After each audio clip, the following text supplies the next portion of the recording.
नमस्ते मित्रांनो, पहा इथं किती सुंदर निसर्ग आहे. इथं पहा, इकडे माकडे आणि तो गरुड बसलेला दिसतो. हा तर चित्ता आहे. चित्त्यासमोर पळून वाचणं कठीण आणि हा झाडावर देखील चढतो. बहुतेक माझी सहल संपली. मला इथे शांत पडून राहावं लागेल. खूप धोकादायक परिस्थिती आहे. मी माझी चिरफाड पाहू नाही शकत म्हणून मी माझे डोळे बंद करतोय. तुमचा तुम्ही ठरवा.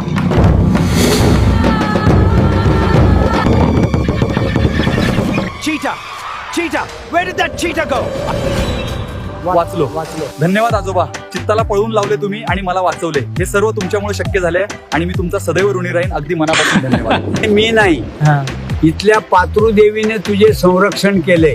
या पातृदेवीच्या शक्तिपिंडी या कारले खिंडीत भल्या वाटसरूंची रक्षा करते. तू नक्कीच भला माणूस आहे. देवीने तुला वाचवले. तुला पातृदेवीचा आशीर्वाद मिळाला आहे. याचा अर्थ तुझा पेण ते अलिबाग येण्या जाण्याचा मार्ग मोकळा झाला आहे असं समज.